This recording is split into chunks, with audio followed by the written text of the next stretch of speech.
The Haunted Doll's House by M.R. James. Part 1.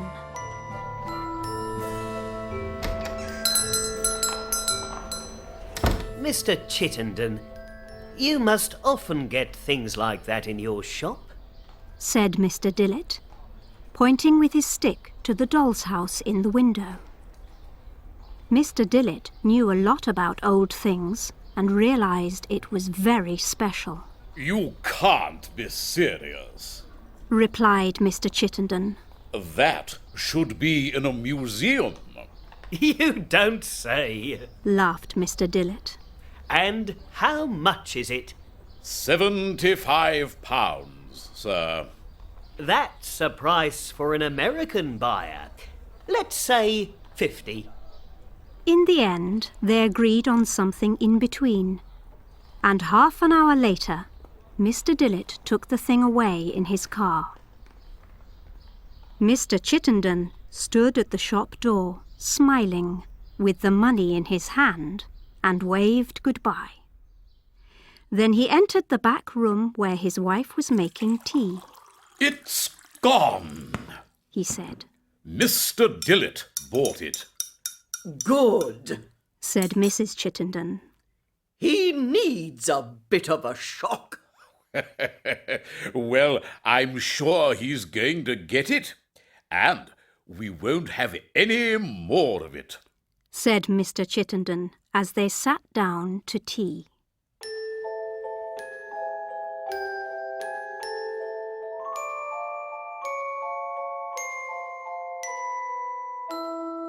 When Mr. Dillett arrived home, Collins, the butler, came out to help him. Together they carried the doll's house up to Mr. Dillett's bedroom and put it on his desk. Then Mr. Dillett opened the front of it and put everything in its place. It was a beautiful example of an 18th century doll's house, 6 feet wide, with a chapel on the left and a stable on the right. The chapel had a bell and coloured glass windows. When the front of the house was open, you saw 4 large rooms inside: bedroom, kitchen, drawing room, and dining room, each with all the right furniture in it. The stable contained horses, a coach, and stable boys, and on top was the stable clock, also with a bell. The house stood on a platform which had steps going up to the front door and a terrace on it. This platform also had a drawer in it, where you could keep different curtains and dolls' clothes, so you could change things when you wanted. It's wonderful, sighed Mr. Dillett. And what a low price. I could sell it in town for 10 times more. It almost makes me afraid. I hope my luck doesn't change for the worse. But let's see who lives here. He put the dolls in a line in front of him. There was a gentleman and a lady in blue. He was in a suit and she in a fine dress. There were 2 children, a boy and a girl, together with a cook, a nurse, a servant, a coach driver, and 3 stable boys. Is there anyone more? Perhaps. The 4-poster bed had its curtains closed, and he put his finger between them and felt inside. He pulled it out quickly, because it seemed to him something there had felt almost alive.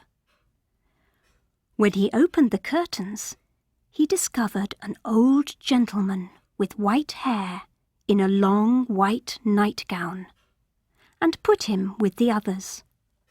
That was all of them. It was nearly dinner time, so in 5 minutes Mr. Dillet put all the dolls back and went down for dinner. He didn't return to his own fine 4-poster bed until 11 o'clock that night. There was no striking clock in Mr. Dillet's room, nor on the stairs or stables of his house, and none in the nearby church. But it was a clock striking that woke Mr. Dillet from a pleasant sleep at 1 in the morning. He was so surprised, he sat up in bed. Strangely, although the room was dark, he could see the doll's house very clearly.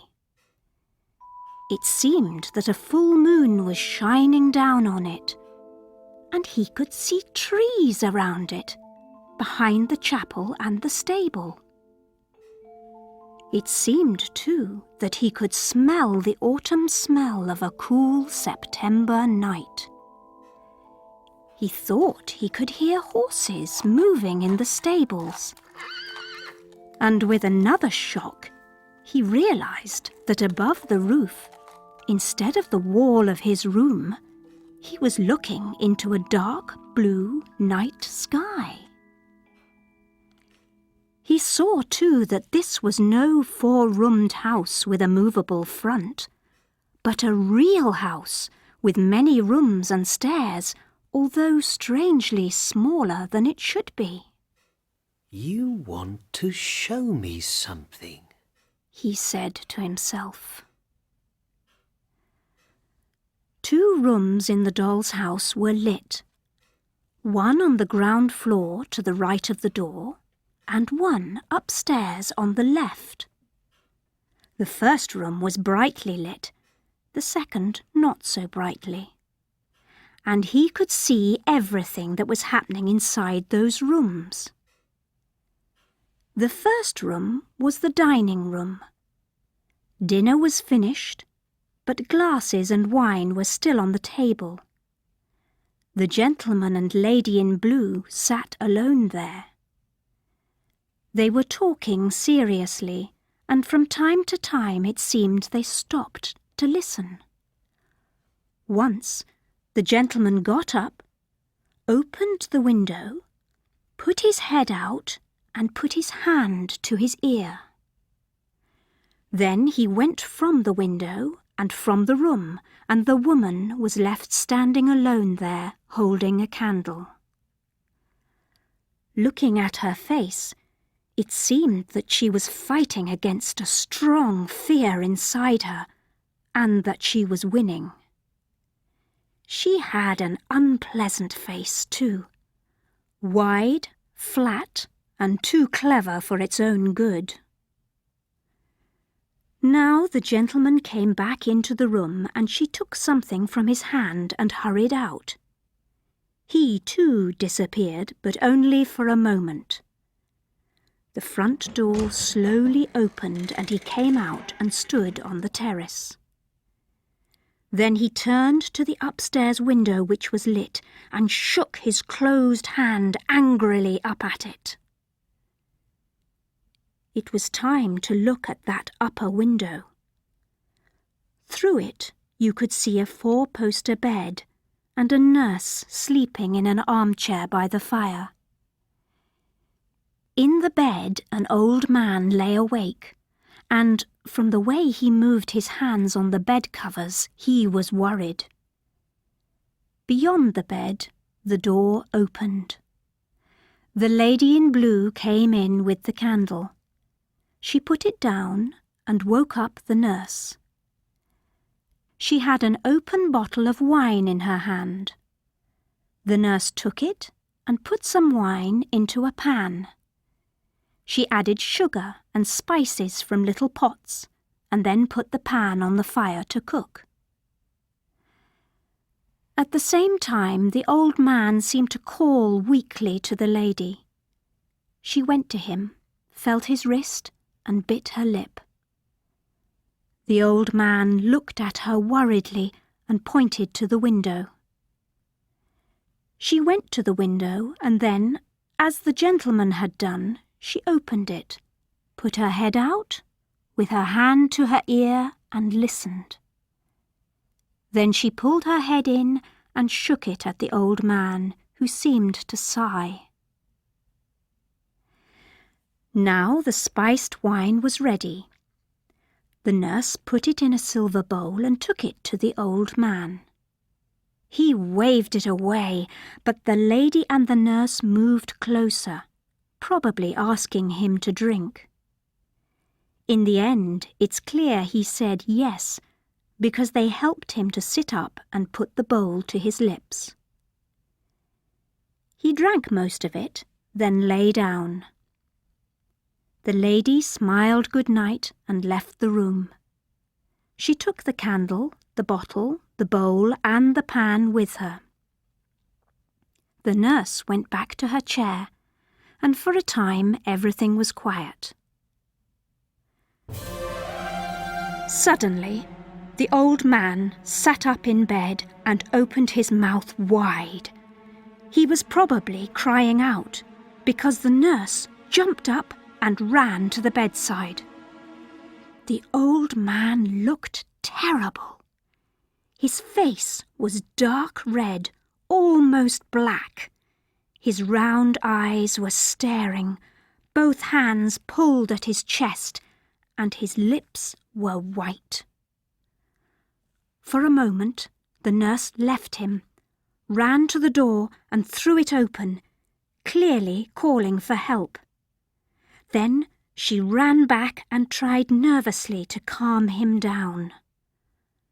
But as the lady, her husband, and several servants hurried with shocked faces into the room, the old man fell back on the bed, his arms stopped moving, and his pained face slowly became calm and still. A few moments later, lights showed to the left of the house, and a lit coach drove up to the front door. A man in black with white hair got out and ran up the front steps carrying a black bag. He was met at the door by the man and wife. She seemed to be crying, and he had a long, sad face. They took their visitor into the dining room, where he put his bag of papers on the table. Then he listened with a worried face to what they told him. He seemed to say no to an invitation to have something to eat or drink, returned to his coach, and drove off the way he'd come. As the gentleman in blue watched him from the top of the steps, an unpleasant smile covered his fat, white face. Then all became dark as the coach disappeared into the night.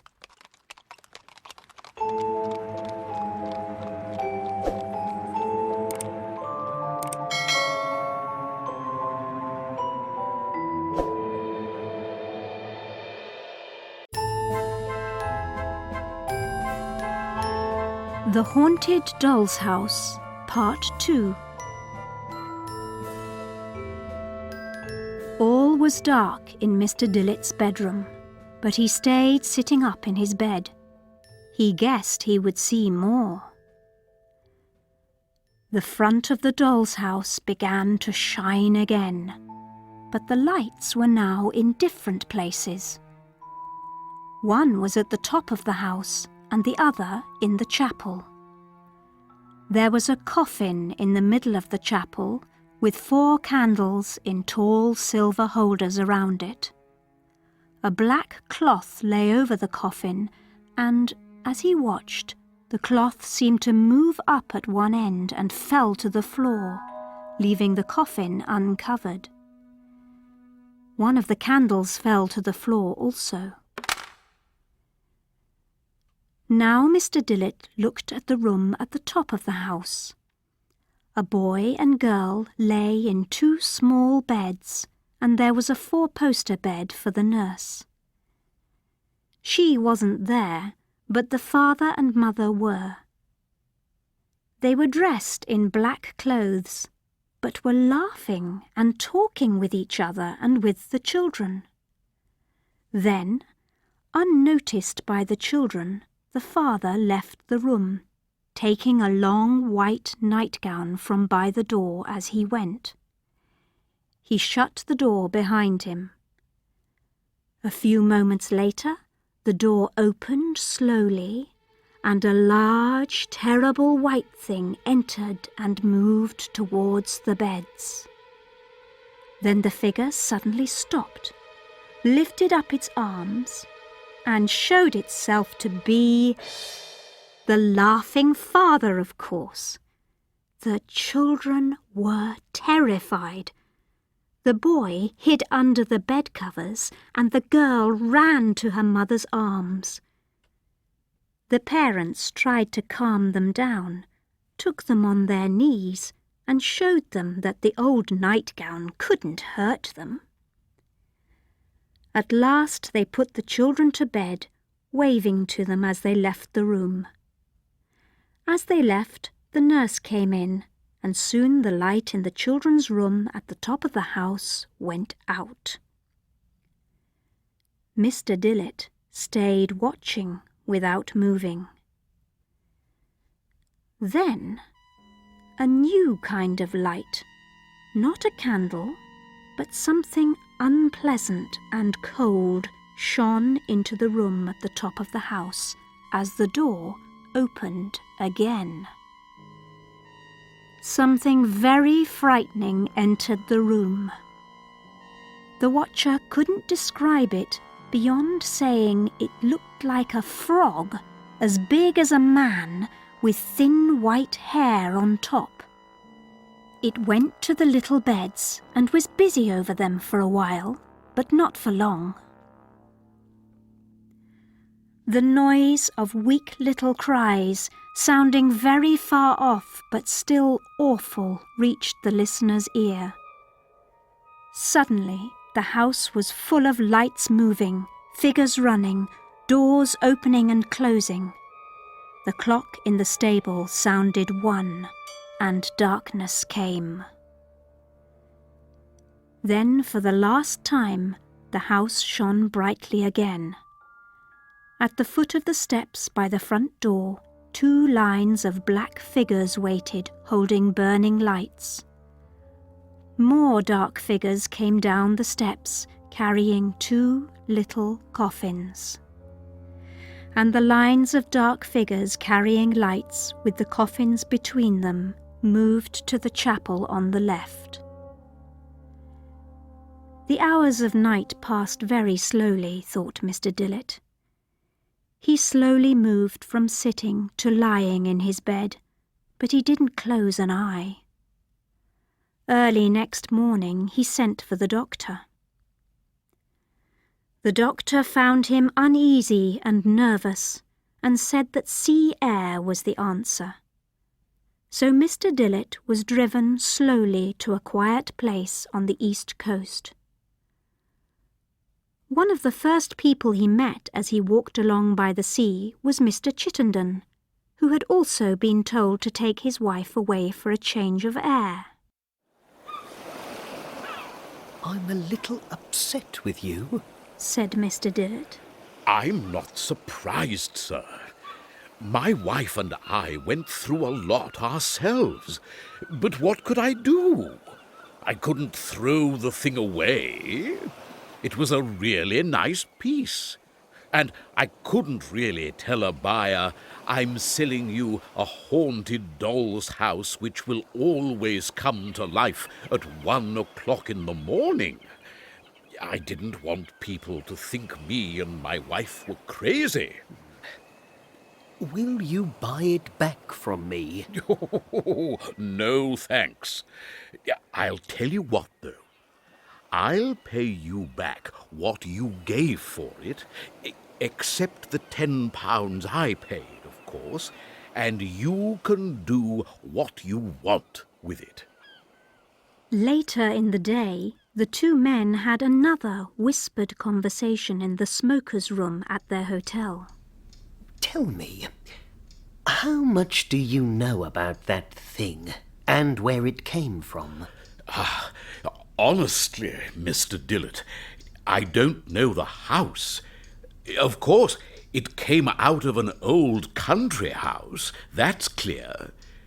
I've got a feeling it was from somewhere not far from this place. The man I bought it from isn't one who usually sells to me, and I haven't seen him since then. But this was his part of the country, and that's all I can say about it. But, Mr. Dillett, I've got a question. The old man who drives up to the door, you've seen him, haven't you? Ah, yes, I thought so. Do you think he was the doctor or the lawyer? My wife says the doctor, but I say the lawyer because of all the papers in his bag, and the one he took out last but didn't open. I agree, said Mr. Dillett. I think that was the old man's will, ready for him to write his name at the bottom. I thought the same. Replied Mr. Chittenden. Probably a will that didn't leave any of the old man's money to the younger ones. But it's taught me something. I won't buy any dolls' houses again, or spend time and money at the cinema. And about the idea of poisoning Grandad, well, I couldn't do it. I prefer to live happily with my relatives. Always have done, always will do. The next day, Mr. Dillett went to the town museum. He wanted to try and find the house at the heart of the mystery. He looked at lots of old pictures of houses on the walls, but couldn't see his house among them. He looked through lots of old church records, but again he had no luck. Then, in an almost empty room, he saw an old model of a church which made his heart grow suddenly cold. It looked like more work by the same man who had made his doll's house. He read the small notice in front of it carefully. This model of St. Stephen's Church, Coxham, was given to the museum by Mr. J. Merriweather of Ilbridge House in 1877. It is the work of his ancestor, James Merriweather, 1786. He went back to look at a map of the country nearby that he'd noticed earlier on the wall. There he saw that Ilbridge House was in the village of Coxham. Then he went back to the old church records and soon found the funeral of Roger Milford, aged 76, on the 11th of September, 1757, and of Roger and Elizabeth Merriweather, aged 9 and 7, on the 19th of the same month. Although he wasn't sure this was the family, it seemed worth visiting Coxham, and so he drove there that afternoon. In the north of the church there was a Milford chapel. In it there was a stone to the memory of Roger Milford. Father and successful lawyer. This stone was put here by his loving daughter Elizabeth, who died soon after losing her caring father and her dear children. It said. The last words had obviously been added later. In the chapel, too, a later stone spoke of James Merriweather, husband of Elizabeth, who, when a young man, was a promising architect, but who stopped this work on the death of his wife and children, and who ended his days in a comfortable retirement home. The children had smaller, less grandly worded stones. They'd both died on the night of the 12th of September. Mr. Dillett felt sure that in Ilbridge House he'd found the place where it had all happened. In some old picture some day, perhaps he'll find he's right. But the Ilbridge house of today is not the house he was looking for. It's a newer red stone house which was built in the 1840s. Not far from the new house, in a lower part of the garden, near some old trees, is a terraced platform covered with grass. That, someone told Mr. Dillett, was the place where the old house had once stood. As he drove out of the village, the church clock sounded 4, and Mr. Dillett put his hands over his ears. It was not the first time that he'd heard that bell. These days, waiting for an American buyer, the doll's house rests, carefully covered, in the upstairs room over Mr. Dillett's stables. It was taken there by his butler on the day that he left for the seaside.